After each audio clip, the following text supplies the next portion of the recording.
heard of the Ponzi scheme? You basically gave someone $1,000, they give you back $2,000 eventually, and then you'd go tell all your friends about how incredible of an opportunity this was. Double your money in a short period of time, and that was that. As more people got involved, eventually the whole system came crashing down.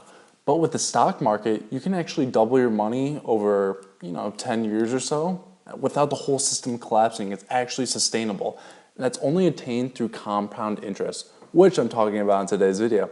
I'm Ken Kernen. This is 80-20 investing, where investing is as simple as can be. And today I want to talk about compound interest and how basically patience is key, and that in the long run, you can make some crazy gains the earlier you start. For those of you who don't know what compound interest is, I'll explain it as simple as possible. Basically, it's an annual return on some investment you put in. So say you put in $1,000 into the market, and there's 100% annual return on that investment. Well, now you end up with $2,000. The next year, if you get another 100%, that means you now have $4,000. Over the course of 2 years, the compounding interest rate annually was 100%. And that's how you're able to turn that $1,000 initially into $4,000 in the long run, or in those 2 years. So this is a very important concept when it comes to investing in the stock market, because even if you aren't getting those 100% gains over time, getting 10% gains every year for decades is absolutely going to set you free financially, I should say. I mean, let's just look at the S&P 500. Let's imagine investing $100,000 in the stock market right now and then waiting 50 years. If that was well over $5 million and inflation wasn't going absolutely crazy, I mean, that's a great investment. You'll be absolutely financially free. You can retire at that age and just absolutely chill because of compound interest and investing in the stock market. And now on the screen here, this is one of my favorite graphs for understanding compound interest. So let's say you start with $1,000 at year 0. Over the course of 20 years, let's say you never invested that money, it only stood in a cash pile right here.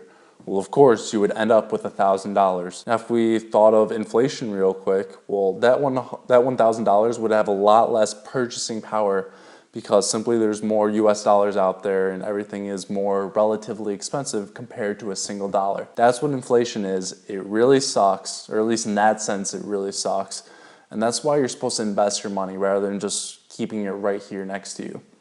Next, let's look at interest, but it's not compounding. For example, $1,000 is what you have, and every year without compounding, you get a return of 3%. Well, that means every year you get paid about $30, which is great, for example, but if it was compounded annually, if you just look at this graph, you'll see it ends up in a completely different spot. So if we only get a 3% return, or 10% return over 20 years, we'll end up with $3,000 when we invested that $1,000. Compare this to a compound rate, we end up with over $7,000. More than double the non-compound rate, and more than 7 times if we just kept it in a pile next to us. Now, as I explained before, as long as inflation just hasn't gone crazy, that $7,000 will absolutely be worthwhile to put into the market. And essentially, it's the best opportunity, especially when you compare it to keeping cash on the side and then just not letting it compound but still getting a return on it. This is why patience is so key to stock market investing. Because even if you look at a graph of the S&P 500, if you took your money out at the bottom of those huge dips and just kept on the side because you were scared, you thought the whole market was going to collapse, well, then you would miss out on the all-time highs being reached in the past few months or so. Patience, and then picking value stocks you think are undervalued, usually because they plateaued, they dipped recently, and you think they just have immense long-term value.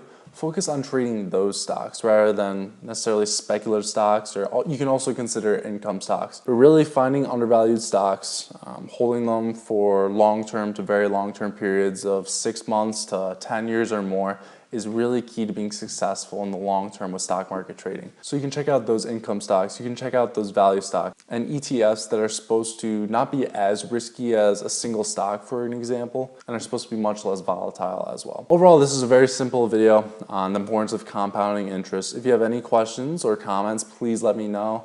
Let me know what ideas you have for videos in the future. Please like, comment, subscribe. I'm Ken Kernen. This was 80-20 investing, where investing is as simple as can be, and I'll see you all in the video tomorrow.